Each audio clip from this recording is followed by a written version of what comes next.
क्या आपने कभी सोचा है कि जो शब्द हम रोजाना बोलते हैं वो महज आवाजें नहीं है, बल्कि हमारी वास्तविकता की असली नींव है? एक गलत बोला गया वाक्य आपके रिश्ते को तोड़ सकता है, आपकी प्रतिष्ठा को धूमिल कर सकता है, या इससे भी बुरा, आपको आपकी खुद की कमजोरी पर यकीन दिला सकता है। और क्या हो अगर मैं आपसे कहूं कि प्राचीन काल के ज्ञानी, यानी कि स्टोइक्स, उस वाणी का रहस्य जानते थे जो इंसान को जीवन की उथल पुथल के लिए अजेय बना देती है। इस वीडियो में हम उन 11 बातों का खुलासा करेंगे जो स्टोइसिज्म के सिद्धांतों का पालन करने वाला एक समझदार इंसान कभी नहीं कहेगा। और मैं आपसे वादा करता हूं, इनमें से कुछ वाक्य ऐसे हैं जिन्हें आप रोजाना इस्तेमाल करते हैं, भले ही आपको अंदाजा न हो कि ये आपको कितना नुकसान पहुंचा रहे हैं। क्या आप अपनी शब्दावली की जांच करने और सच्ची आंतरिक शक्ति हासिल करने के लिए तैयार हैं? तो अंत तक देखते रहिएगा, क्योंकि आखिरी वाक्य हमारे दिमाग के लिए सबसे बड़ी और सबसे कपटपूर्ण जाल है। इससे पहले कि हम शुरुआत करें, आइए एक पल के लिए प्राचीन यूनान और रोम की यात्रा करें। स्टोइसिज्म का दर्शन यहीं पर पैदा हुआ था। स्टोइक लोगों के बारे में आप जो कुछ भी सोचते थे, जैसे कि वे भावनाहीन मूर्तियां हैं, उसे भूल जाइए। असल में यह जीवन जीने का एक अविश्वसनीय रूप से व्यावहारिक तरीका था। सम्राट मार्कस ऑरेलियस, नाटककार सेनेका और पूर्व दास एपिक्टेट जैसे लोग सिर्फ ऊंची ऊंची बातें नहीं करते थे, वे सबसे जरूरी सवालों के जवाब ढूंढ रहे थे। तूफान के केंद्र में शांत कैसे रहे, बाहरी परिस्थितियों के बावजूद खुश कैसे रहे। और उनका मुख्य विचार था नियंत्रण की द्वैतता, डिकॉटमी ऑफ कंट्रोल। वे कहते थे, कुछ चीजें हैं जिन्हें हम नियंत्रित कर सकते हैं, जैसे हमारे विचार, हमारे निर्णय, हमारी प्रतिक्रियाएं और हमारे शब्द। और कुछ ऐसी चीजें हैं जिन्हें हम नियंत्रित नहीं कर सकते, जैसे मौसम, दूसरों की राय, अतीत और भविष्य। स्टोइक के अनुसार बुद्धिमानी इसी में है कि हम अपनी सारी ऊर्जा पहले समूह पर केंद्रित करें और दूसरे समूह को शांति और स्थिरता के साथ स्वीकार करें। और इसीलिए उनके लिए वाणी पर नियंत्रण महज शिष्टाचार का सवाल नहीं था, बल्कि मन और आत्मा को प्रशिक्षित करने का एक मौलिक साधन था। उनका हर एक शब्द या तो अराजकता की ओर एक कदम था या सद्भाव की ओर। तो पहला वाक्यांश जो आप किसी सच्चे ज्ञानी व्यक्ति के मुंह से कभी नहीं सुनेंगे, वह है, यह अन्याय है। सच कहें तो जिंदगी लगातार हमारे सामने ऐसी स्थितियां लाती है जो घोर अन्याय लगती है। आपने ज्यादा मेहनत की, फिर भी आपके सहकर्मी को प्रमोशन मिल गया। आपकी छुट्टियों की योजना चौपट करते हुए फ्लाइट रद्द हो गई। आपकी मेहनत पर किसी और को वाहवाही मिल गई। हमारी पहली स्वाभाविक प्रतिक्रिया होती है कि हम आसमान की ओर हाथ उठाकर इस ब्रह्मांडीय अन्याय पर चिल्लाए। लेकिन इस क्षण एक स्टोइक व्यक्ति की नजर से क्या होता है? इस वाक्यांश को बोलते ही आप अपनी आंतरिक शांति स्वेच्छा से बाहरी परिस्थितियों को सौंप देते हैं। आप अनिवार्य रूप से यह घोषणा कर रहे होते हैं, मेरी खुशी और मेरा चयन इस बात पर निर्भर करता है कि दुनिया हमेशा वैसे ही चले जैसा मैं सही मानता हूं। यह तो शाश्वत दुख का नुस्खा है। मार्कस ऑरेलियस जैसा एक स्टोइक, जिसे धोखे, युद्धों और महामारियों का सामना करना पड़ा था, वह इसे अलग तरह से देखता था। वह खुद से पूछता, क्या इस दुनिया का न्याय मेरे नियंत्रण में है? जवाब स्पष्ट है, नहीं। तो फिर गुस्सा और आत्मदया, सेल्फ पिटी, पर कीमती ऊर्जा क्यों बर्बाद की जाए? इसके बजाय बुद्धिमान व्यक्ति अपना ध्यान केंद्रित करता है, यह अन्याय है कहने के बजाय वह खुद से दूसरा सवाल करता है, मैं इसके बारे में क्या कर सकता हूं? वह दर्द या निराशा को नकारता नहीं है, बल्कि उन्हें ईंधन के रूप में इस्तेमाल करता है। अगर सहकर्मी को पदोन्नति मिली, तो वह विश्लेषण करता है कि उसमें किन कौशलों की कमी थी और उन्हें विकसित करने की योजना बनाता है। अगर उड़ान रद्द हो गई, तो वह इसे अपने धैर्य का अभ्यास करने या किसी अनपेक्षित रोमांच को खोजने के अवसर के रूप में देखता है। यह वाक्यांश, यह अन्याय है, आपको परिस्थितियों का निष्क्रिय शिकार बना देता है। और मैं क्या कर सकता हूं वाला सवाल आपको अपनी नियति का सक्रिय निर्माता बना देता है। तक यह दुनिया से बचकाने ढंग से नाराज होने से लेकर उस पर अपनी प्रतिक्रिया की वयस्क जिम्मेदारी लेने की ओर एक मौलिक बदलाव है। याद रखिए, ब्रह्मांड आपके न्याय की अपेक्षाओं पर खरा उतरने के लिए बाध्य नहीं है, लेकिन आप हमेशा अपनी खुद की नैतिकता और बुद्धिमत्ता के मानकों पर खरे उतर सकते हैं। किसी भी, यहां तक कि सबसे अन्यायपूर्ण स्थिति में भी। यही वास्तविक शक्ति है। अगली खतरनाक बात जिसे एक समझदार इंसान अपनी डिक्शनरी से निकाल देता है, वो है काश ऐसा होता। काश मेरे पास और पैसे होते तो मैं खुश होता। काश मैं किसी और परिवार में पैदा हुआ होता तो जिंदगी अलग होती। काश मेरा बॉस इतना तानाशाह ना होता तो मुझे अपना काम पसंद आता। पहचानते हैं इसे। ये बोलने का तरीका असल में एक मानसिक जहर है जो आपके वर्तमान को दूषित करता है और भविष्य को पंगु बना देता है। मूल रूप से यह पलायनवाद एस्केपिज्म का एक रूप है। वास्तविकता से भागकर एक काल्पनिक दुनिया में चले जाना जहां सब कुछ एकदम सही हो। जब हम काश कहते हैं तो हम मन में एक ऐसी कल्पना बुनते हैं जहां हमारी सभी समस्याएं हमारी मेहनत से नहीं बल्कि बाहरी हालातों के बदलने से हल हो जाएंगी। हालात जो कि हमें याद है, स्टोइक दर्शन, स्टोइक फिलॉसफी के अनुसार हमारे नियंत्रण में नहीं होते। सेनेका ने लिखा था कि सबसे भारी बोझ वह होता है जिसे हम खुद पर लादते हैं। और यह काश वाली लाइन उसी बोझ का हिस्सा है। ये हमें जिम्मेदारी से दूर रखती है। अभी और यही अपनी आर्थिक स्थिति सुधारने के बजाय हम लॉटरी जीतने के सपने देखते हैं। मुश्किल बॉस के साथ सीमाएं बनाना या नई नौकरी तलाशने के बजाय हम उसके बदलने का इंतजार करते हैं। ये हमेशा इंतजार करने वाली सोच है। समझदार व्यक्ति जानता है कि जिंदगी अगर मगर में नहीं बल्कि वर्तमान क्षण में जी जाती है। वह उन पत्तों पर रोता नहीं है जो उसे मिले ही नहीं। वह उन पत्तों को देखता है जो उसके हाथ में है और सोचता है कि उन्हें सबसे बेहतरीन तरीके से कैसे खेला जाए। काश मेरे पास और पैसा होता कहने के बजाय वह पूछता है, मैं अपने मौजूदा पैसों को और कुशलता से कैसे संभाल सकता हूं? कल अपनी आय बढ़ाने के लिए मैं आज कौन से कदम उठा सकता हूं? काश मेरा बॉस अलग होता की जगह वह सोचता है, टकराव को कम करने के लिए मैं कौन से कम्युनिकेशन स्किल्स, संचार कौशल विकसित कर सकता हूं? मेरे काम के कौन से पहलू मेरे नियंत्रण में हैं और मैं उनमें कैसे उत्कृष्टता प्राप्त कर सकता हूं? काश को मैं कैसे करूं या मैं क्या करूंगा से बदलना निष्क्रिय सपने देखने वाले से सक्रिय करता, एक्टिव डूअर बनने की यात्रा है। यह स्वीकार करना है कि आपकी ताकत का केंद्र काल्पनिक अतीत या भविष्य में नहीं बल्कि ठीक अभी और यहां आपके अपने हाथों में है। आदर्श परिस्थितियों का इंतजार करना बंद करें। वे कभी नहीं आएंगी। जो हालात आपके पास हैं उन्हीं में काम करना शुरू करें। वास्तविक बदलाव का यही एकमात्र रास्ता है। और अब आता है तीसरा वाक्यांश जो आत्मविनाश सेल्फ सैबोटाज का तो मानो चैंपियन ही है। मैं नहीं कर सकता। ये दो छोटे शब्द अविश्वसनीय विनाशकारी शक्ति रखते हैं। जब हम कहते हैं मैं नहीं कर सकता तो हम सिर्फ कोई तथ्य नहीं बता रहे होते। हम खुद को सजा सुना रहे होते हैं। हम अपने मन में एक ऐसी दीवार खड़ी कर लेते हैं जिसे पार करना असंभव लगता है।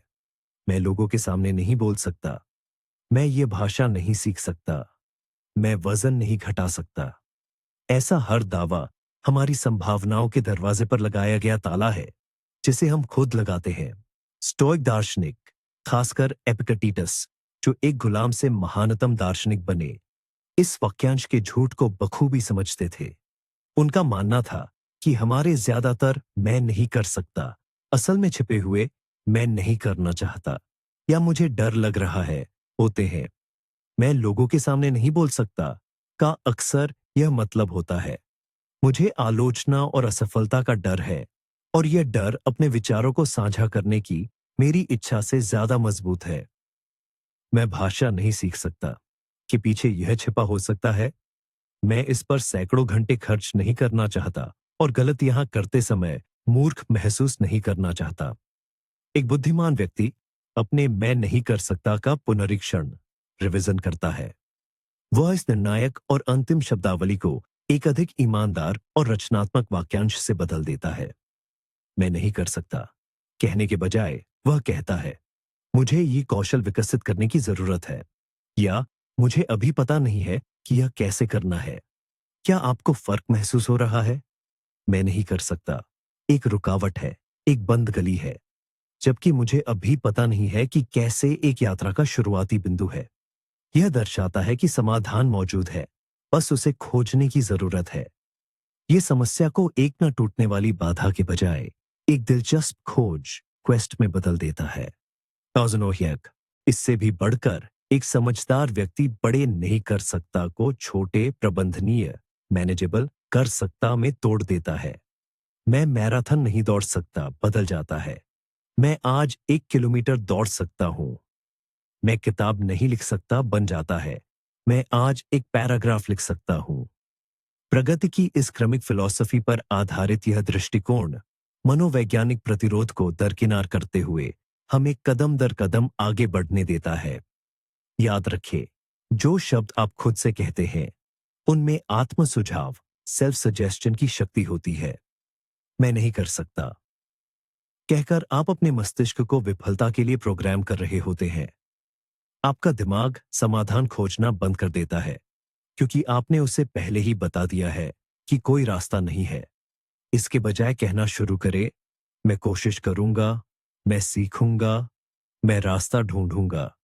और आप हैरान होंगे कि कितनी ही दीवारें जो आपको पत्थर की बनी लगती थीं, असल में महज गत्ते की थी।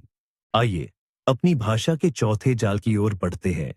ये है वह वाक्यांश, ये हमेशा ऐसे ही होता है, या फिर इसका जुड़वां भाई, ये कभी काम नहीं करता। ये सामान्यीकरण जनरलाइजेशंस शुद्ध रूप से संज्ञानात्मक विकृतियां कॉग्निटिव डिस्टॉर्शंस है। हमारा मस्तिष्क आलसी होता है, इसे सरल पैटर्न और लेबल पसंद है। जब हम किसी असफलता का सामना करते हैं, जैसे लगातार तीसरी बार ट्रैफिक के कारण मीटिंग के लिए देर हो जाना, तो दिमाग के लिए यह निष्कर्ष निकालना ज्यादा आसान होता है कि मैं हमेशा देर से आता हूं, या इस शहर में समय पर पहुंचना नामुमकिन है, बजाय इसके कि वह हर मामले के विशिष्ट कारणों का विश्लेषण करे। लेकिन ये वाक्यांश करते क्या है? ये हमें हमारी इच्छा शक्ति से वंचित करते हैं और अतीत के अनुभवों के पिंजरे में बंद कर देते हैं। अगर आपने खुद को समझा लिया है कि आप कभी नहीं रिश्ते बना सकते, तो आप अपनी बात को सही साबित करने के लिए अनजाने में नए रिश्तों को बिगाड़ते चले जाएंगे। यदि आपको विश्वास है कि आप इंटरव्यू में हमेशा असफल होते हैं, तो आप अगला इंटरव्यू पहले से ही हारने की भावना के साथ देंगे, और यही भावना वास्तविक विफलता का कारण बन सकती है। यह एक स्वपूर्ति भविष्यवाणी सेल्फ फुलफिलिंग प्रोफेसी बन जाती है। स्टोइक्स यथार्थ का एक शांत और सटीक अवलोकन करने का आह्वान करते थे। मार्कस ऑरेलियस ने अपनी रचना मेडिटेशंस में खुद को लगातार यह याद दिलाया कि हर घटना को अलग थलग जैसा वह है ठीक वैसा ही देखे, बिना अतीत के बोझ या भविष्य की चिंताओं के। एक समझदार व्यक्ति इस सिद्धांत का पालन करता है। मेरे विचारों को कभी महत्व नहीं मिलता कहने के बजाय वह कहेगा, पिछली मीटिंग में मेरे विचार को समर्थन नहीं मिला, आइए समझते हैं क्यों। क्या मैंने इसे ठीक से प्रस्तुत नहीं किया? क्या यह सही समय नहीं था? अगली बार मैं अपनी दलील को कैसे बेहतर बना सकता हूं? यह दृष्टिकोण भावनात्मक सामान्यीकरण को तर्कसंगत विश्लेषण रैशनल एनालिसिस से बदल देता है। यह आपको नियंत्रण वापस दिलाता है। हमेशा के सदैव या कभी नहीं के शिकार होने के बजाय आप एक अन्वेषक बन जाते हैं, जो विशिष्ट स्थितियों का अध्ययन करता है और विशिष्ट समाधान खोजता है। एक छोटा प्रयोग करके देखें। एक सप्ताह तक इस बात पर नजर रखें कि आप कितनी बार हमेशा, कभी नहीं, लगातार, सदा जैसे शब्दों का उपयोग करते हैं। हर बार जब आप खुद को ऐसा कहते हुए पकड़े, तो रुकें और पूछें, क्या यह सचमुच सच है? क्या यह बिना किसी अपवाद के हर बार हुआ है? 99% मामलों में आप पाएंगे कि यह सिर्फ अतिशयोक्ति एग्जैजरेशन है। इसे अधिक सटीक शब्दों से बदले। कभी कभी हाल के दिनों में 5 में से 3 बार शब्दों का यह सरल बदलाव आपको नकारात्मक सामान्यीकरण के जाल से बाहर निकलने में मदद करेगा और आप दुनिया तथा इसमें मौजूद अपने अवसरों को कहीं ज्यादा यथार्थवादी और आशावादी ढंग से देख पाएंगे। एक समझदार व्यक्ति अपने शब्दकोश से जो 5वां वाक्य निकाल फेंकता है वह विशेष रूप से कपटपूर्ण छल से भरा हुआ होता है, क्योंकि यह अक्सर शिष्टाचार की आरडीएच में छिपा होता है। मैं तो बस वही कह रहा हूं जो सच है, या इसके अन्य रूप, मैं बस ईमानदार हूं। बुरा मत मानना, लेकिन आमतौर पर इन वाक्यों के बाद बिन मांगी आलोचना, एक असभ्य टिप्पणी या सिर्फ अभद्रता आती है। इस वाक्य का प्रयोग करने वाला व्यक्ति अपने शब्दों और उनके परिणामों की जिम्मेदारी से बचना चाहता है। वह एक तरह से कहता है, मैं तुम्हें चोट नहीं पहुंचा रहा, यह तो वस्तुनिष्ठ वास्तविकता है, मैं बस इसे जाहिर कर रहा हूं। यह विशुद्ध रूप से हेरफेर, मैनिपुलेशन है। पहली बात जिसे हम वास्तविकता या सत्य कहते हैं वह लगभग हमेशा हमारी व्यक्तिगत राय होती है, जो हमारे अनुभव, मनोदशा और पूर्वाग्रहों से रंगी होती है। आपसी रिश्तों में निष्पक्ष, ऑब्जेक्टिव सत्य लगभग मौजूद ही नहीं होता। दूसरी बात, भले ही आपकी टिप्पणी में कुछ सच्चाई हो, लेकिन उसका मूल्य केवल सामग्री से नहीं, बल्कि उसे पेश करने के तरीके, समय और उद्देश्य से तय होता है। बुद्धिमानी केवल आंतरिक मजबूती के बारे में नहीं है, बल्कि सामाजिक जिम्मेदारी और दूसरों के साथ तालमेल बिठाकर रहने के बारे में भी है। एक समझदार व्यक्ति जानता है कि संवाद का उद्देश्य केवल अपनी सच्चाई को उड़ेल देना नहीं है, बल्कि आपसी समझ बनाना, मदद करना या स्थिति को बेहतर बनाना है। इसलिए कुछ भी कहने से पहले वह खुद से कुछ सवाल पूछता है। पहला, मेरा असली उद्देश्य क्या है? क्या मैं इस व्यक्ति की मदद करना चाहता हूं, या सिर्फ उसकी कीमत पर खुद को बेहतर साबित करना चाहता हूं, या बस अपनी चिढ़ बाहर निकालना चाहता हूं? दूसरा, क्या यह बातचीत करने का सही समय और सही जगह है? सबके सामने किसी सहकर्मी की आलोचना करना ईमानदारी नहीं, बल्कि अपमान है। तीसरा, मेरे शब्द किस रूप में नुकसान के बजाय ज्यादा फायदा पहुंचाएंगे?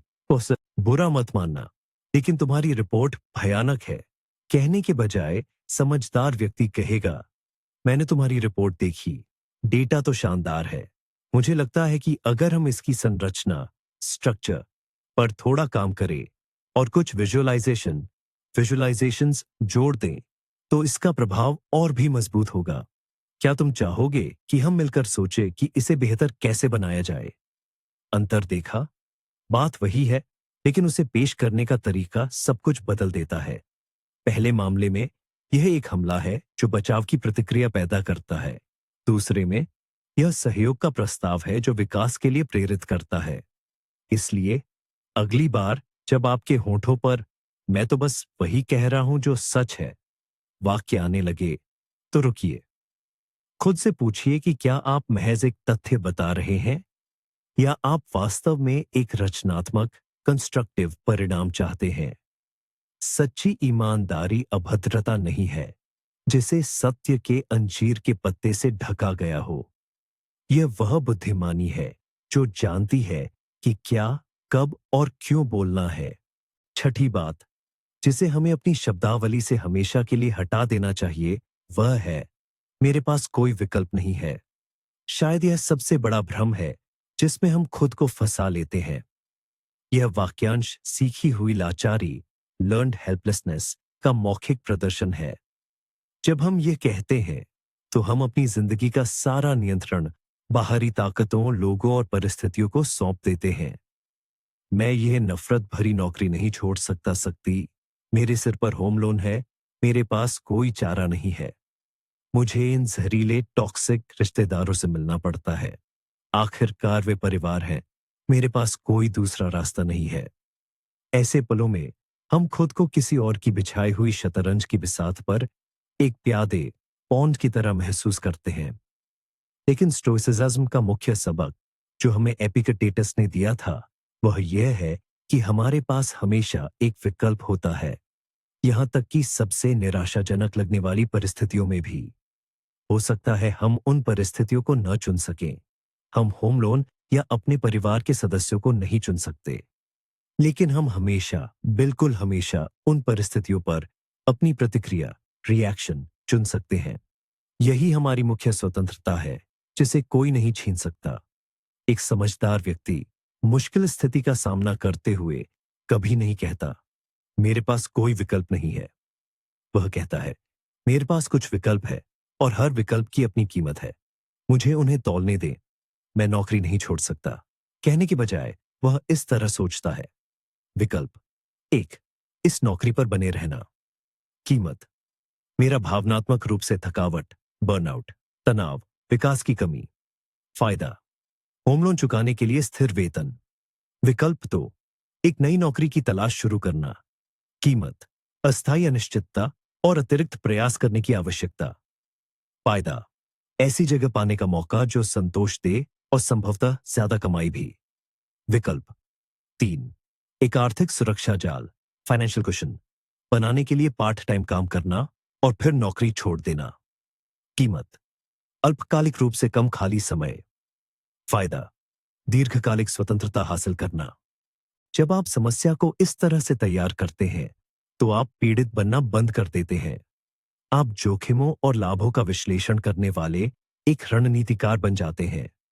आप अपनी जिंदगी का अधिकार खुद को वापस दे देते हैं।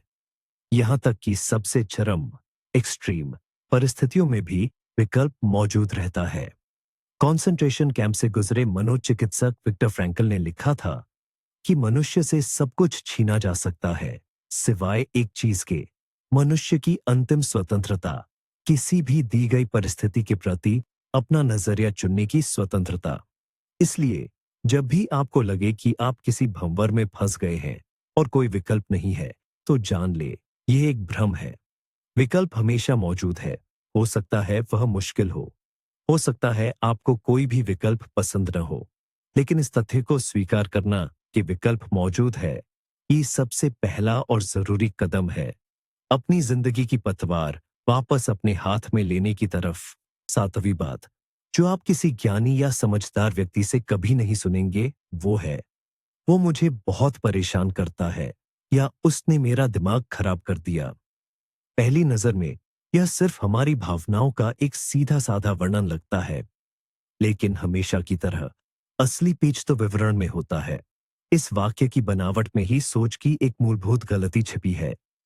यह मान लिया जाता है कि दूसरे व्यक्ति को आपकी भावनात्मक स्थिति पर सीधा अधिकार है, मानो उनके पास कोई रिमोट कंट्रोल हो और वे चिड़चिड़ाहट या गुस्से का बटन दबाते हैं और आप असहाय होकर देखते रह जाते हैं। यह विचार पूरी तरह से स्टोइक दर्शन, स्टोइक फिलॉसफी के विपरीत है। स्टोइक गुरु सिखाते थे कि हमें घटनाएं या लोग परेशान नहीं करते, बल्कि उन घटनाओं और लोगों के बारे में हमारे अपने विचार या निर्णय हमें दुखी करते हैं। मान लीजिए, आपके सहकर्मी ने समय पर रिपोर्ट नहीं भेजी। यह सिर्फ एक तथ्य है, लेकिन आपकी प्रतिक्रिया, चिड़चिड़ाहट, गुस्सा या घबराहट, यह आपके इस निर्णय का परिणाम है। वह मुझे निराश कर रहा है, वह मेरा अनादर कर रहा है, अब मैं अपना काम पूरा नहीं कर पाऊंगा। आपके कष्टों का स्रोत सहकर्मी का कार्य नहीं, बल्कि आपका यही निर्णय है। एक समझदार व्यक्ति इस बात को जानता है और अपनी भावनाओं की जिम्मेदारी खुद लेता है। वह मुझे परेशान करता है कहने के बजाय वह अंदरूनी तौर पर स्थिति का विश्लेषण करता है। वह खुद से कहता है, जब वह समय पर रिपोर्ट नहीं भेजता तो मुझे चिढ़ होती है, क्योंकि मुझे प्रोजेक्ट की समय सीमा की चिंता सताने लगती है। इस छोटे से बदलाव का बहुत बड़ा असर होता है। पहला, आप दूसरे पर इल्जाम लगाना छोड़कर अपनी भावनाओं और उनके कारणों का विश्लेषण करने लगते हैं। दूसरा, यह रचनात्मक कार्रवाई का रास्ता खोलता है। यदि समस्या समय सीमा की आपकी चिंता में है, तो समाधान सहकर्मी पर चिल्लाना नहीं, बल्कि जोखिम को मैनेज करने का तरीका खोजना है। उदाहरण के लिए, आप पहले से ही छोटे बीच के डेडलाइन तय कर सकते हैं या कोई बैकअप प्लान तैयार रख सकते हैं। सोचता है, मार्कस ऑरेलियस ने सलाह दी थी, यदि कोई बात तुम्हें दुखी करती है तो वह चीज स्वयं नहीं, बल्कि तुम्हारा उसके बारे में बनाया गया निर्णय है, और उस निर्णय को बदलना तुम्हारे अपने हाथ में है। इसलिए जब कोई आपकी अपेक्षा के अनुरूप काम नहीं करता, तो एक पल का विराम ले। तथ्य को अपनी व्याख्या से अलग करे। तथ्य ये है, व्यक्ति मीटिंग के लिए देर से आया। आपकी व्याख्या ये है, वह मेरा अनादर करता है। हो सकता है कि उसकी गाड़ी पंक्चर हो गई हो सकता है कि उसका बच्चा बीमार हो। आप नहीं जानते, लेकिन आप ये जरूर जानते हैं कि आपकी चिड़चिड़ाहट आपका अपना चुनाव है। आप समझदारी, धैर्य या फिर केवल समस्या के रचनात्मक समाधान को चुन सकते हैं। वह मुझे गुस्सा दिलाता है जैसे वाक्य को त्याग कर आप दूसरे लोगों से अपने मूड पर शासन करने का अधिकार छीन लेते हैं और अपने आंतरिक संसार के सच्चे स्वामी बन जाते हैं। वह आठवीं बात जिसे समझदार इंसान दूर रहते हैं, वह यह है, मैं इसके लिए बहुत बूढ़ा, बहुत जवान हूं। यह लाइन सबसे आसान और प्रचलित बहाना है ताकि आप कुछ नया शुरू न करें और अपने सुविधा क्षेत्र, कंफर्ट जोन से बाहर न निकले। जैसे, काश मैं कोडिंग सीख पाता, लेकिन अब मैं 40 का हो गया हूं। 20 साल के युवाओं से क्या मुकाबला करूंगा? या मैं अपना कारोबार तो शुरू कर देती, लेकिन मेरी उम्र अभी सिर्फ 22 साल है। भला मुझे कौन गंभीरता से लेगा? इस मामले में उम्र को एक ऐसी अनिवार्य बाधा, ऑब्स्टिकल की तरह इस्तेमाल किया जाता है जो हमें हमारी इच्छाओं से दूर रखती है, मानो यह कोई लोहे का पर्दा हो। स्टोइक दार्शनिक ऐसी मानसिकता को सामाजिक रूढ़ियों की जानबूझकर की गई गुलामी कहते थे। वे बेशक उम्र के साथ आने वाली समझदारी और अनुभव को महत्व देते थे, लेकिन साथ ही यह भी समझते थे कि अच्छे गुण और आत्मविकास की कोई उम्र सीमा नहीं होती। दर्शन, फिलॉसफी एक आजीवन अभ्यास है। सीखने के लिए न कभी देर होती है और न कभी जल्दी। एक समझदार व्यक्ति उम्र को रुकावट नहीं मानता, बल्कि उसे विशेष संसाधनों का भंडार समझता है। अगर वह सोचता है कि वह बहुत बूढ़ा है, तो वह खुद से पूछता है, हाँ, शायद मुझ में युवाओं जितनी फुर्ती या ऊर्जा न हो, लेकिन मेरे पास जीवन का अनुभव, गहरी समझ, संपर्क सूत्र और आर्थिक स्थिरता है जो उनके पास नहीं है। मैं इन चीजों का फायदा कैसे उठा सकता हूं? वह जानता है कि वह अपनी रफ्तार से सीख सकता है, क्योंकि उसका मकसद किसी और से मुकाबला करना नहीं है, बल्कि अपने लिए बेहतर बनना है। अगर वह खुद को बहुत जवान मानता है, तो वह अलग तरह से सोचता है।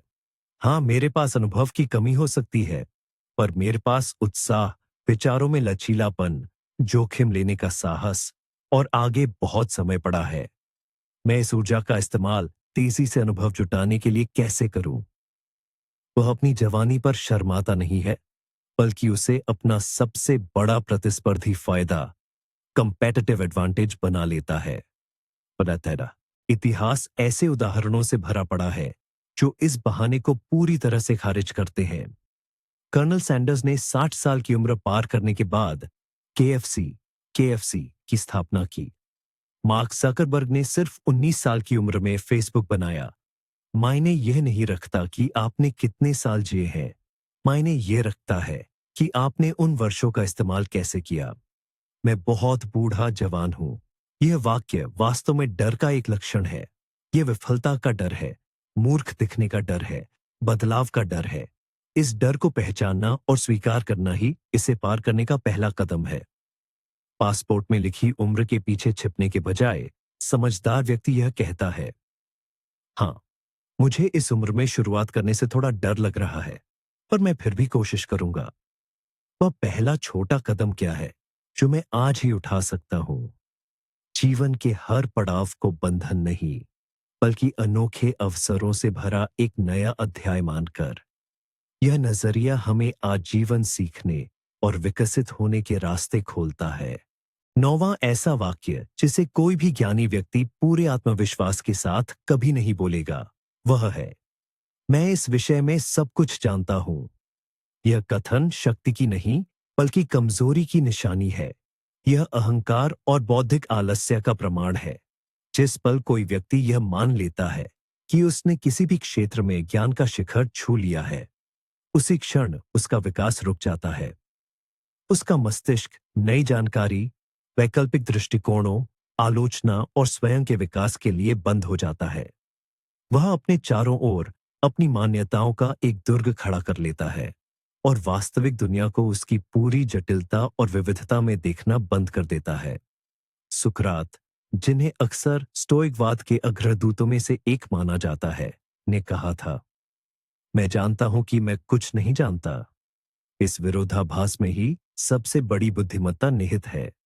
अपने ज्ञान की सीमाओं को स्वीकार करना ही सीखने की पहली अनिवार्य शर्त है। एक समझदार व्यक्ति हमेशा संदेह के लिए जगह छोड़ता है। वह हर विषय को एक नौसिखिए की जिज्ञासा के साथ देखता है। मैं मार्केटिंग के बारे में सब कुछ जानता हूं कहने के बजाय वह कहेगा, मैं 15 साल से मार्केटिंग में काम कर रहा हूं और अभी तक मैंने यह समझा है, लेकिन मैं हमेशा नए विचारों के लिए खुला हूं। आप मुझे अपना दृष्टिकोण बताइए। यह दृष्टिकोण न केवल उसके निरंतर सीखने में मदद करता है, बल्कि यह दूसरों को भी उसकी ओर आकर्षित करता है। कोई भी सब कुछ जानने वाले घमंडी व्यक्ति को पसंद नहीं करता।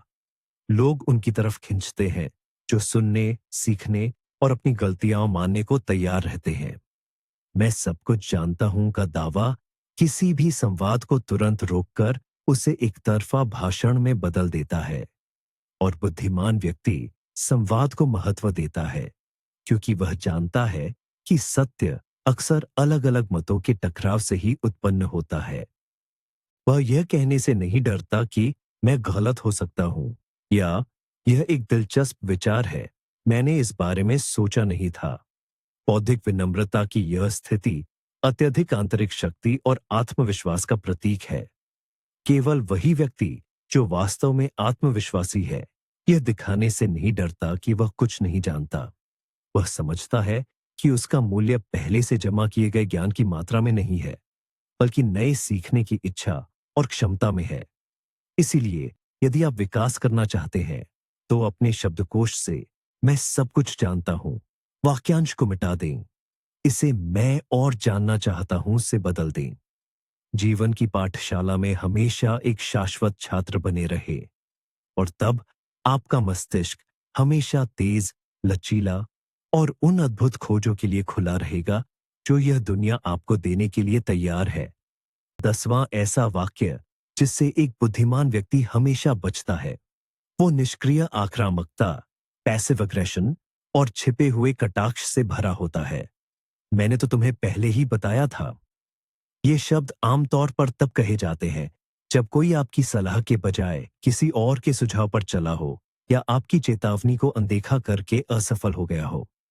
देखने में तो लगता है कि आप बस अपनी बात सही साबित कर रहे हैं, लेकिन असलियत में आप सहानुभूति और समर्थन से ऊपर अपने अहम ईगो को रख रहे होते हैं।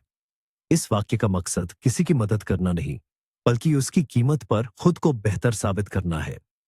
इसका मतलब होता है, देखो, मैं सही था और तुम गलत। मैं ज्यादा समझदार हूं। ये उस व्यक्ति पर हमला है जो पहले ही ठोकर खाकर जमीन पर गिर चुका है। ये किसी की कमजोरी के क्षण में अपनी श्रेष्ठता दिखाना है। ज्ञान और स्टोइक दर्शन, स्टोइसिज्म, हमें दूसरों के प्रति संवेदनशील रहने और समाज के लिए उपयोगी बनने की प्रेरणा देते हैं। एक समझदार इंसान यह जानता है कि जब उसका दोस्त, सहकर्मी या कोई करीबी गलती कर चुका हो, तो उसे अपने गलत कदम की याद दिलाना आखिरी चीज है जिसकी उसे जरूरत है। उसे जरूरत है समर्थन, मदद और स्थिति के रचनात्मक विश्लेषण की। अपनी बात सही साबित करके खुश होने के बजाय एक बुद्धिमान व्यक्ति ऐसी स्थिति में करुणा दिखाता है। वो कुछ ऐसा कहेगा, मुझे बहुत अफसोस है कि ऐसा हुआ, मैं तुम्हारी अभी क्या मदद कर सकता हूं? या अगर सही लगे तो चलो मिलकर सोचते हैं कि स्थिति को सुधारने के लिए क्या किया जा सकता है और हम भविष्य के लिए इससे क्या सबक सीख सकते हैं। ये रवैया रिश्तों की गतिशीलता को टकराव, कॉन्फ्रंटेशन से बदलकर सहयोग में बदल देता है।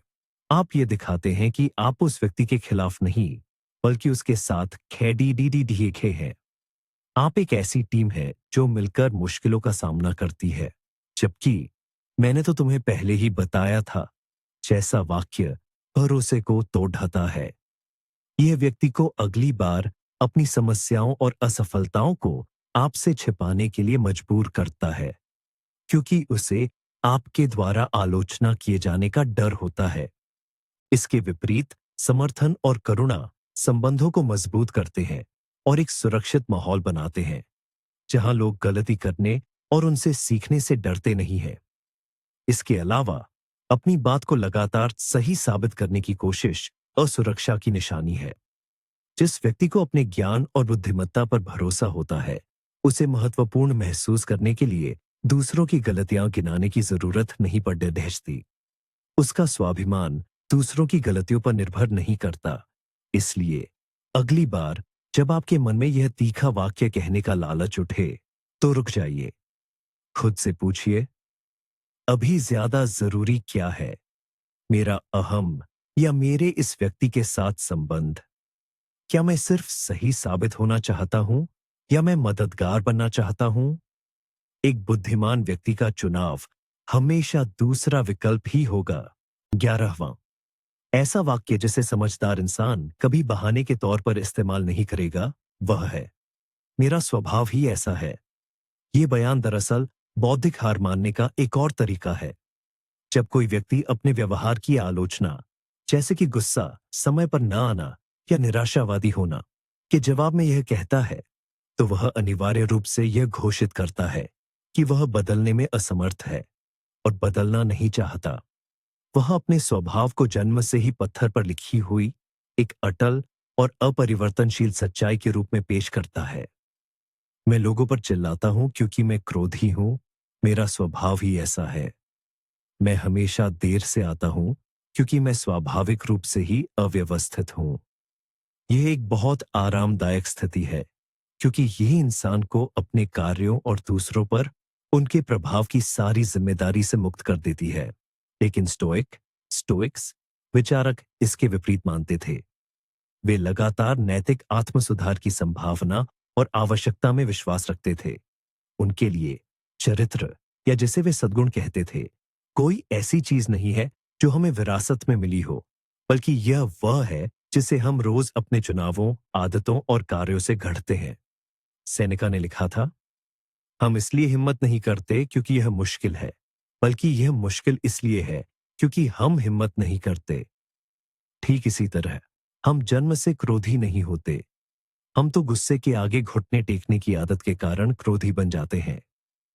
एक बुद्धिमान व्यक्ति यह समझता है कि उसका स्वभाव कोई अंतिम फैसला नहीं, बल्कि एक ऐसी परियोजना है जिस पर उसे जीवन भर काम करना है। वह अपनी जन्मजात प्रवृत्तियों को नकारता नहीं है, लेकिन उन्हें खुद पर हावी होने की अनुमति भी नहीं देता। मेरा स्वभाव ही ऐसा है कहने के बजाय वह कहेगा, हाँ, मुझ में गुस्सा करने की प्रवृत्ति है और मैं अपनी प्रतिक्रियाओं को बेहतर ढंग से नियंत्रित करने पर काम कर रहा हूं। या मुझे पता है कि मुझे समय पर आने में मुश्किल होती है, इसलिए मैं अपनी इस कमजोरी से लड़ने के लिए विशेष प्लानिंग तकनीक इस्तेमाल करने की कोशिश करता हूं। यह तरीका आत्म जागरूकता, विनम्रता और सबसे महत्वपूर्ण जिम्मेदारी को दर्शाता है। यह दिखाता है कि व्यक्ति केवल अपनी कमियों को निष्क्रिय रूप से स्वीकार नहीं कर रहा है, बल्कि सक्रिय रूप से खुद का एक बेहतर संस्करण बनने की दिशा में प्रयास कर रहा है। यह दूसरों में सम्मान पैदा करता है और उन्हें सहयोग करने के लिए प्रेरित करता है। मेरा स्वभाव ही ऐसा है, जैसे भाग्यवादी वाक्य को छोड़ने से आप अपने लिए विकास के असीमित अवसर खोलते हैं। आप यह स्वीकार करते हैं कि आपकी आदतें, प्रतिक्रियाएं और यहां तक कि आपके व्यक्तित्व के गुण भी प्रशिक्षण का ही परिणाम है। और अगर आप खुद को अव्यवस्थित या गुस्सैल बनने के लिए प्रशिक्षित कर सकते हैं, तो आप ठीक उसी तरह खुद को अनुशासित, शांत और समझदार बनने के लिए भी प्रशिक्षित कर सकते हैं। आइए जरा गहराई में जाकर एक और वाक्य पर विचार करते हैं, जो हमारी क्षमता के लिए एक धीमा जहर है। और वह वाक्य है, मुझे और प्रेरणा, मोटिवेशन चाहिए। हम इसे अक्सर तब बोलते हैं जब हम टालते हैं या किसी जरूरी काम को शुरू नहीं कर पाते। हम बस बैठे रहते हैं, उस प्रेरणा, उस जादुई आवेग का इंतजार करते हैं जो हमें काम करने के लिए मजबूर कर देगा। हम मोटिवेशनल वीडियोस देखते हैं, सफलता की कहानियां पर रहते हैं, इस उम्मीद में कि हमें वह लहर मिल जाए। लेकिन इस ढंग में एक बुनियादी गलती है, जिसे स्टोइक स्टोइक दार्शनिक तुरंत पहचान लेते। वह कहते कि हम कारण और परिणाम को गलती से मिला रहे हैं। हम सोचते हैं कि प्रेरणा काम से पहले आती है, जबकि हकीकत यह है कि अधिकतर मामलों में काम प्रेरणा से पहले आता है। एक समझदार व्यक्ति प्रेरणा का इंतजार नहीं करता, वह उसे अनुशासन डिसिप्लिन के जरिए पैदा करता है। वह जानता है कि भूख खाना खाते समय ही आती है। वह यह कहने की जगह कि मेरे पास जिम जाने की प्रेरणा नहीं है, वह कहता है मैं जिम जाऊंगा क्योंकि मैंने फैसला किया है, मेरा मूड कैसा भी हो। और उसके बाद क्या होता है?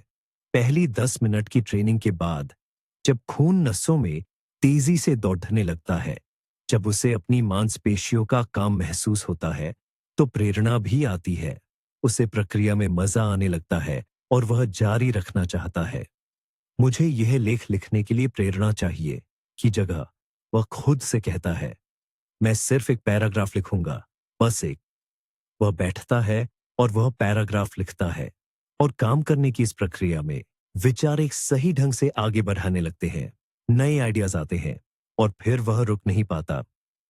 प्रेरणा वह पेट्रोल नहीं है जिसे सफर से पहले टंकी में भरना पडीडीडी देता है। प्रेरणा तो एक डायनामो मशीन है जिसे पहले अपनी मेहनत से घुमाना पडीडीडीएचता है, और तभी वह ऊर्जा उत्पन्न करना शुरू करती है। बाहरी प्रेरणा पर निर्भर रहना क्षणिक भावनाओं और बाहरी आकर्षणों पर निर्भर रहना है। यह रेत पर घर बनाने जैसा है, जबकि अनुशासन वह नींव है जिसे आप खुद बनाते हैं। यह वह फैसला है कि आपको वह काम करना है जो जरूरी है, भले ही आपका मन न कर रहा हो। और विरोधाभास पैराडॉक्स यह है कि अंत में अनुशासन ही सबसे मजबूत और सच्ची प्रेरणा को जन्म देता है। वह प्रेरणा जो आत्मसम्मान और अपना कर्तव्य पूरा करने के गौरव पर आधारित होती है। इसलिए इंतजार करना बंद करे, प्रेरणा की खोज करना बंद करे। बस पहला सबसे छोटा कदम उठाइए और आप देखेंगे कि प्रेरणा आपको रास्ते में खुद ही आकर मिल जाएगी। समझदार इंसान जिस अगले वाक्य का इस्तेमाल बहुत सोच समझकर करता है, वो है मैं बेहतर का हकदार हूं। पहली नजर में यह आत्मविश्वास बढ़ाने वाला एक शक्तिशाली दावा लगता है, और कुछ स्थितियों में, जैसे कि किसी जहरीले रिश्ते से बाहर निकलने पर, यह वाकई उपयोगी हो सकता है। लेकिन अक्सर यह वाक्यांश बचकाने, स्वार्थ और दुनिया से बेवजह की उम्मीदों को दर्शाता है। जब हम कहते हैं मैं हकदार हूं, तो इसका मतलब होता है कि ब्रह्मांड या दूसरे लोग हमें सिर्फ हमारे अस्तित्व के लिए कुछ देना चाहते हैं।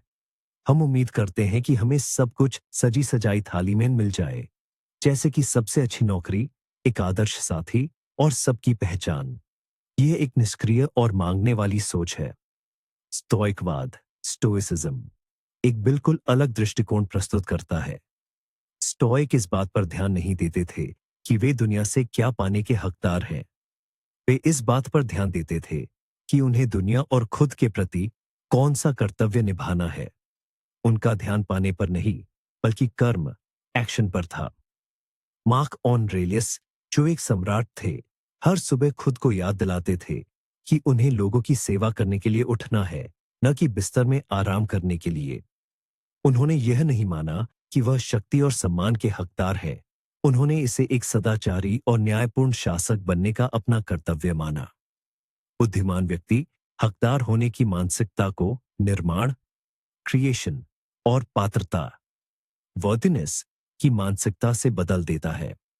मैं पदोन्नति का हकदार हूं के बजाय वह सोचता है मुझे उस पद के लायक बनने के लिए क्या करना चाहिए जिसके लिए मैं दावेदार हूं। मुझे कौन से कौशल विकसित करने होंगे, कंपनी में क्या मूल्य जोड़ना होगा ताकि मेरी पदोन्नति एक तार्किक और अपरिहार्य परिणाम बन जाए। मैं सम्मान का हकदार हूं के बजाय वह कहता है मुझे कैसा व्यवहार करना चाहिए ताकि मैं योग्य लोगों के बीच सम्मान अर्जित कर सकूं। सोच में यह बदलाव बहुत बड़ा है।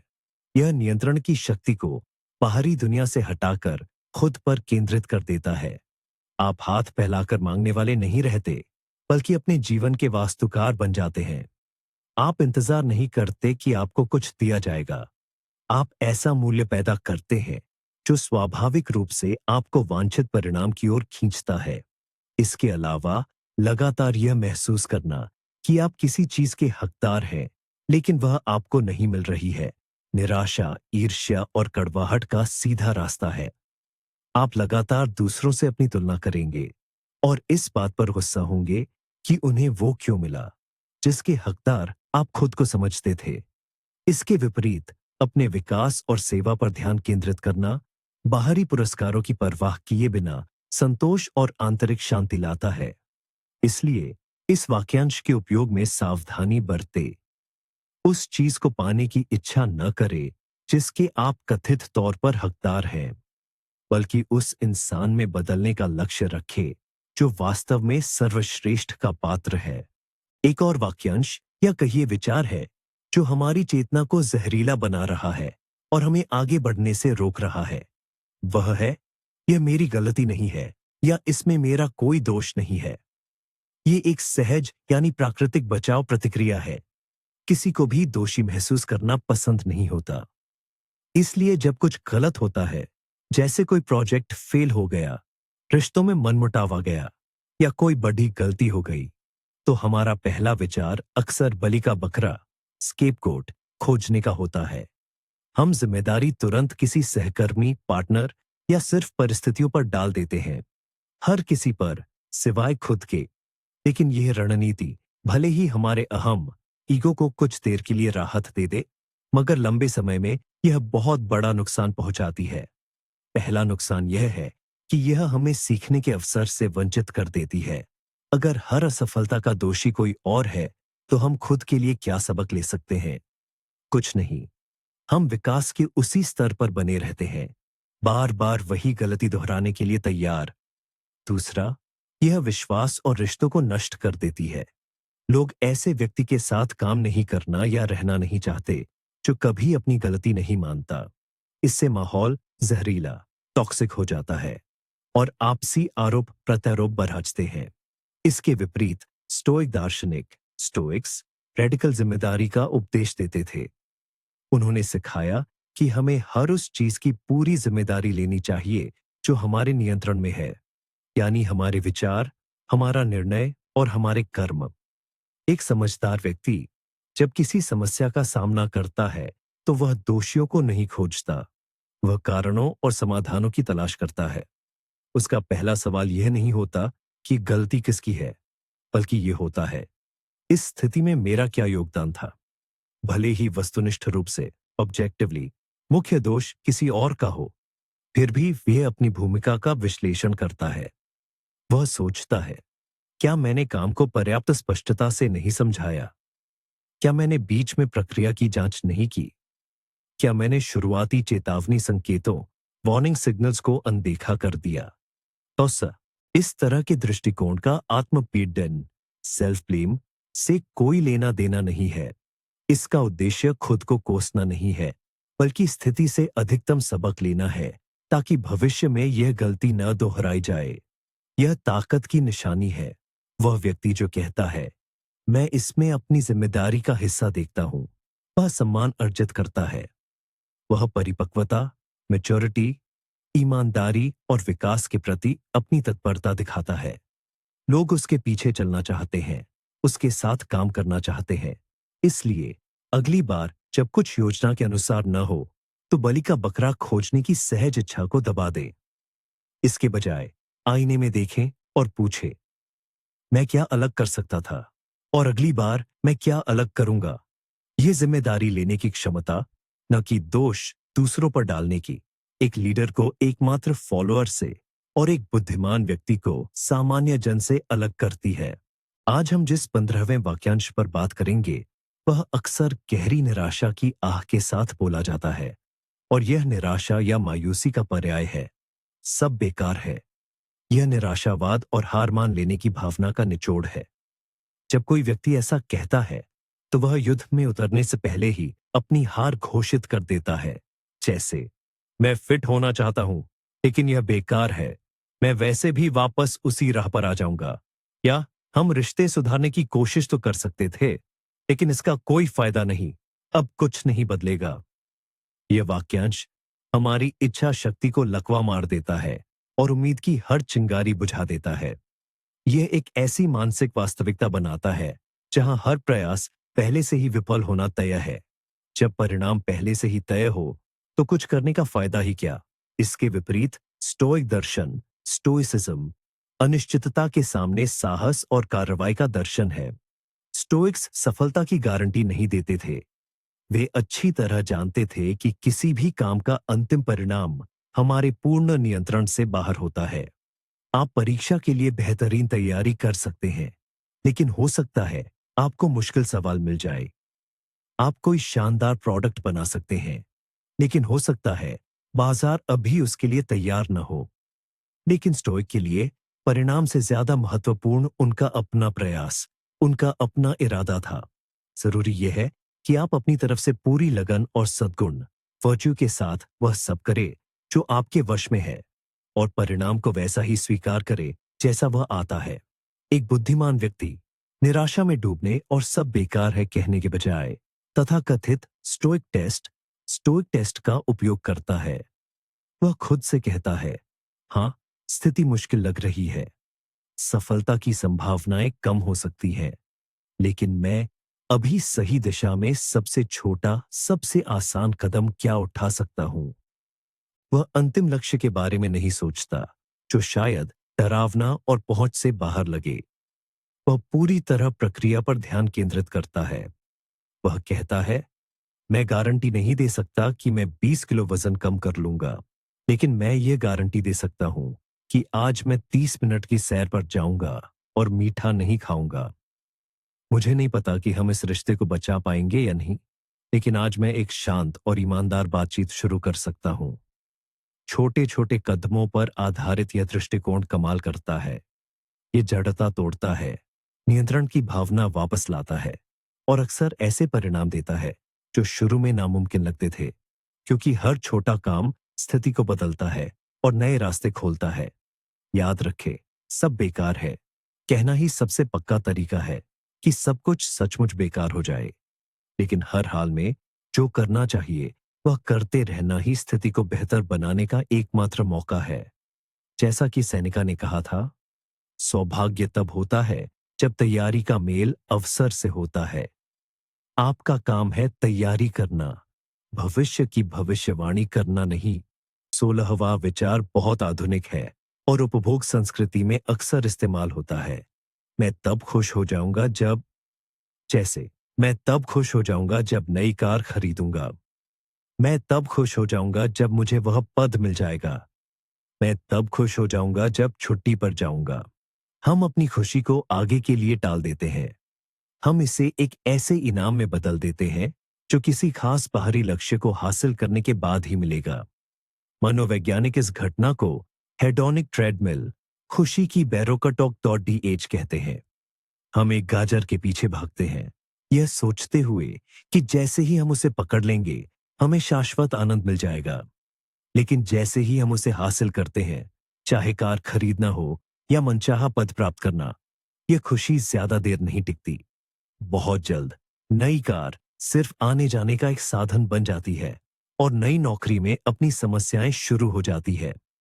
फिर हम अपने सामने एक नया लक्ष्य, एक नई गाजर रखते हैं और दोबारा से दौड़ना शुरू कर देते हैं, इस उम्मीद में कि बस इस बार तो हमें लंबे समय से इंतजार वाली खुशी मिल ही जाएगी।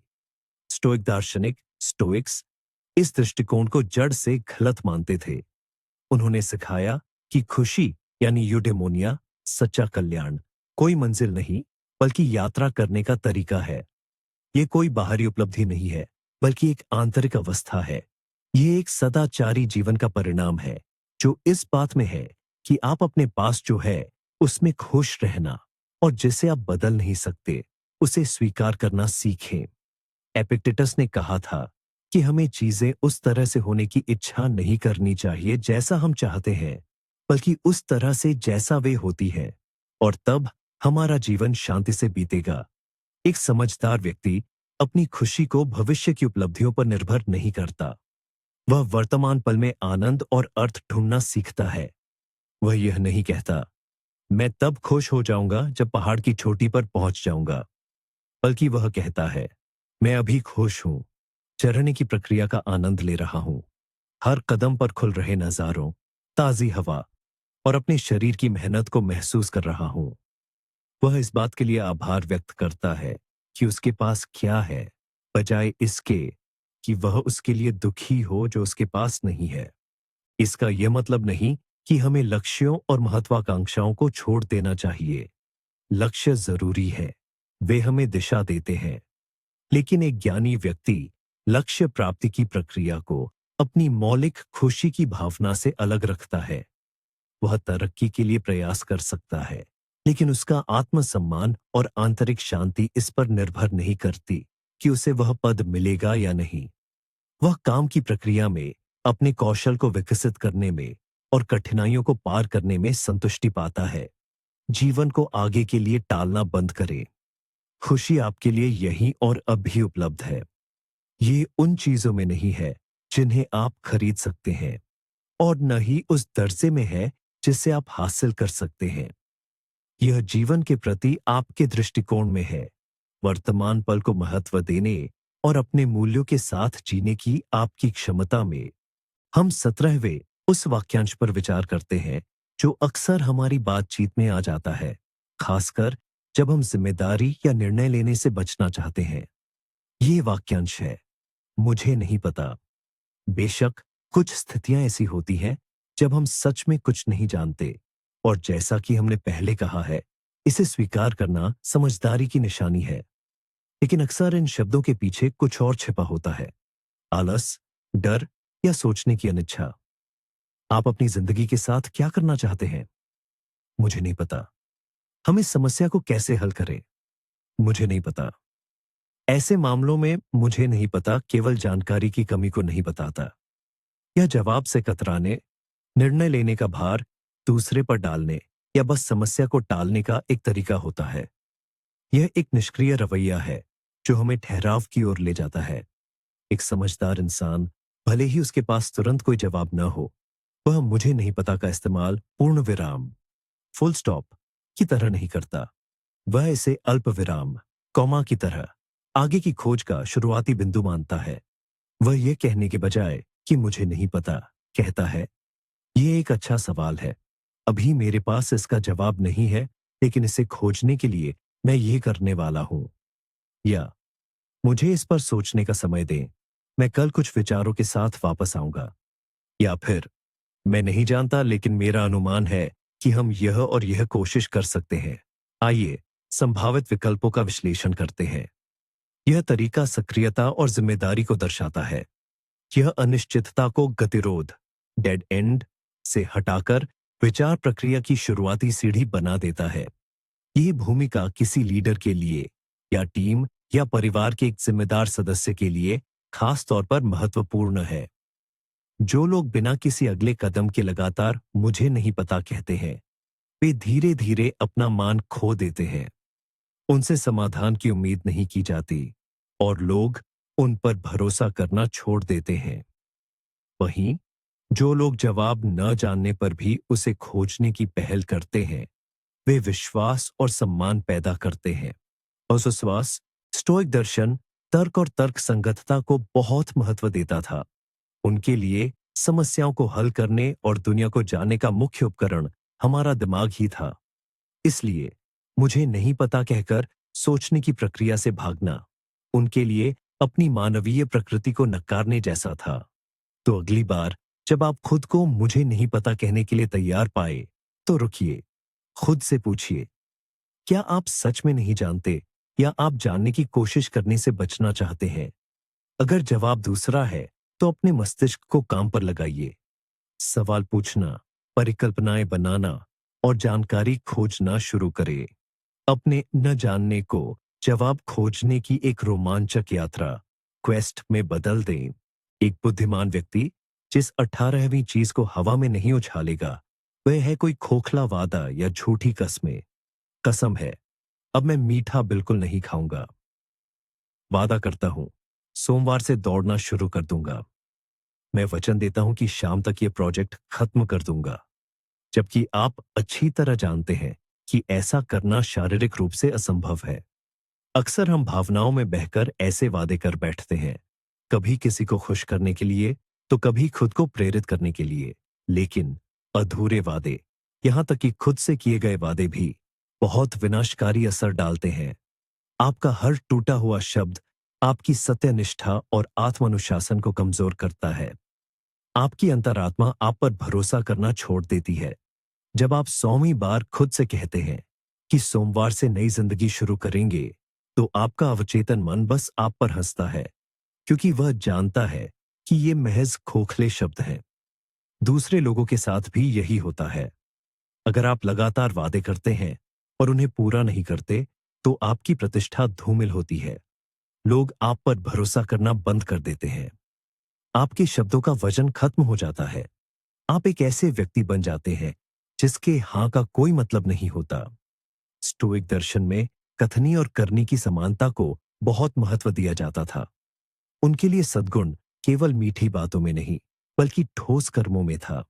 एक समझदार इंसान शब्दों की ताकत को पहचानता है और अपने वादों को अत्यंत गंभीरता से लेता है।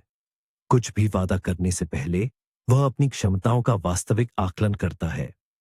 वह अवास्तविक वादा करने के बजाय यह कहेगा, मैं गारंटी नहीं दे सकता कि यह शाम तक खत्म हो जाएगा, लेकिन मैं इसे पूरा करने के लिए अपनी पूरी ताकत लगाऊंगा और तुम्हें प्रगति की जानकारी देता रहूंगा।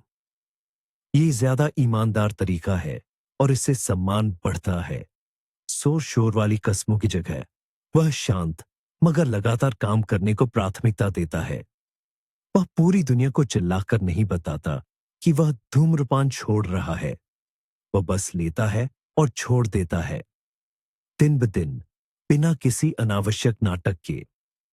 उसके कर्म उसके शब्दों से कहीं ज्यादा बोलते हैं।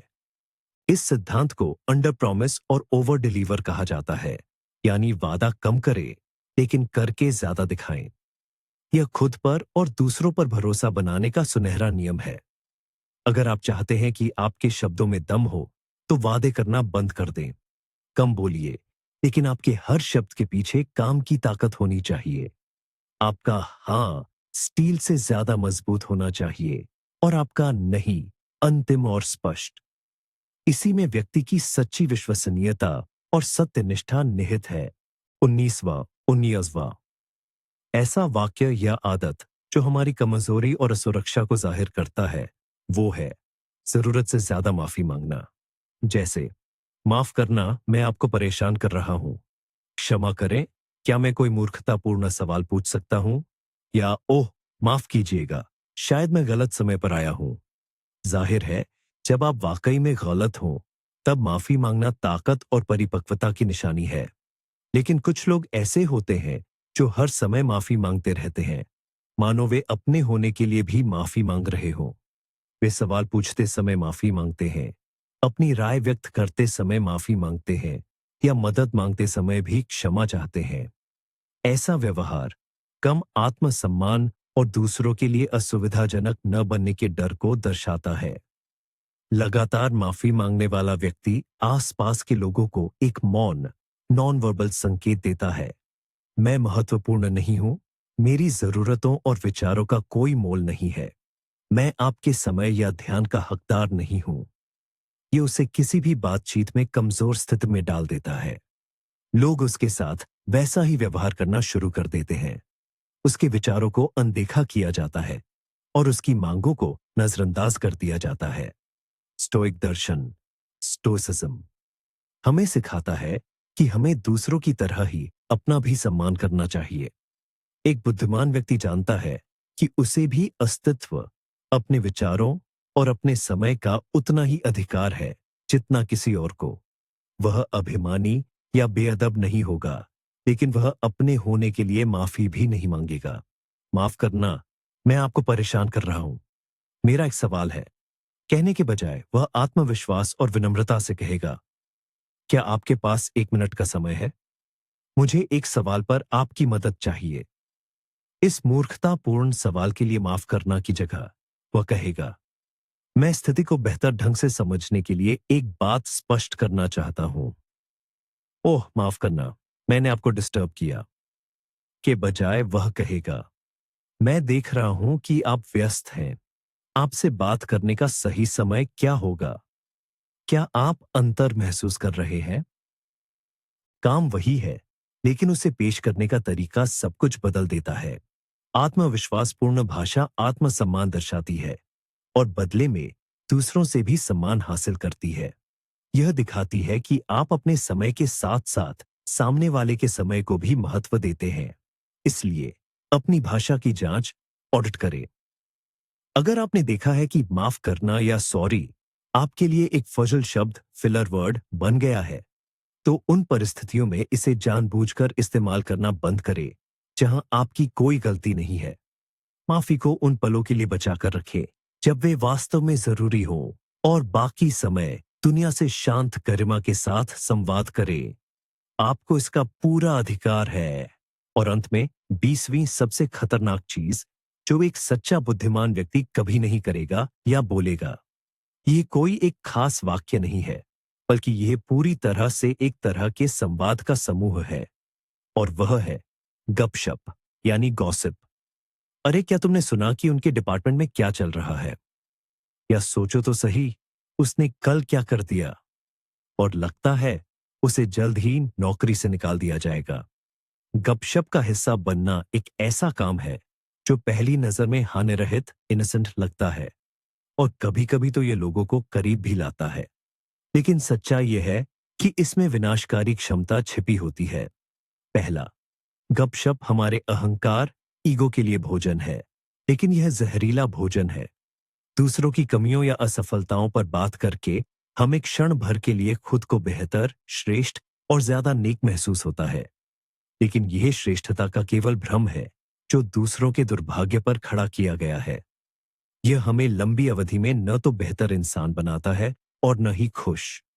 दूसरा, बिना परखी हुई और अक्सर झूठी जानकारी फैलाकर हम लोगों की प्रतिष्ठा को वास्तविक क्षति पहुंचाते हैं।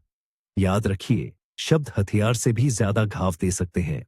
तीसरा, और स्टोइक दर्शन के नजरिए से यह सबसे महत्वपूर्ण है, गपशप में शामिल होना हमारे सबसे कीमती संसाधन, हमारे समय और ध्यान को बर्बाद करना है।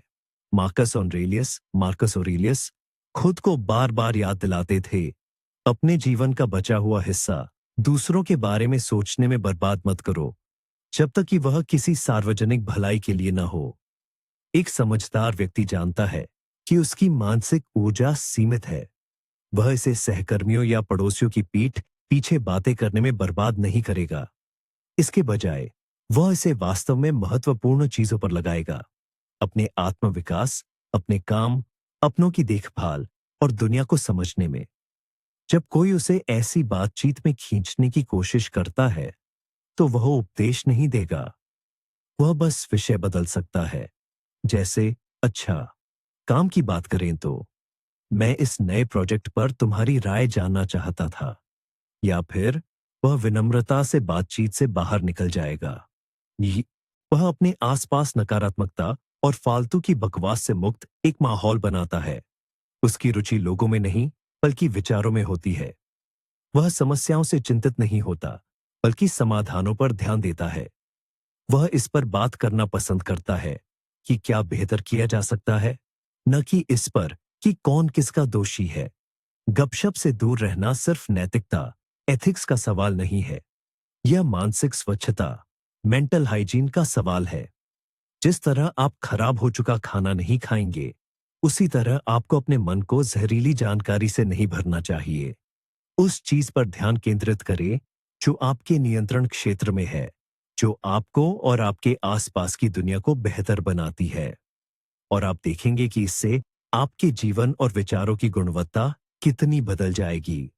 तो हमने मिलकर उन शब्दों और वाक्यांशों के पूरे जखीरे को समझा जो मानसिक वायरस की तरह हमें अंदर से कमजोर करते हैं और दूसरों के साथ हमारे रिश्तों को बर्बाद कर देते हैं। ये बच्चों के "यह तो नाइंसाफी है" से शुरू होकर विनाशकारी "मैं ये नहीं कर सकता" तक जाता है। घमंड से भरे "मुझे सब पता है" से लेकर जहरीली चुगली तक।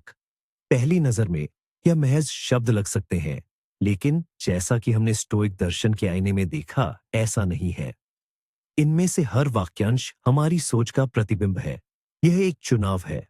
चुनाव कि आपको पीड़ित बने रहना है या अपनी जिंदगी का निर्माता बनना है, शिकायत करनी है या कार्रवाई करनी है, अपने अहंकार के खोल में बंद रहना है या दुनिया के साथ जुड़ने और बढ़ने के लिए खुल जाना है।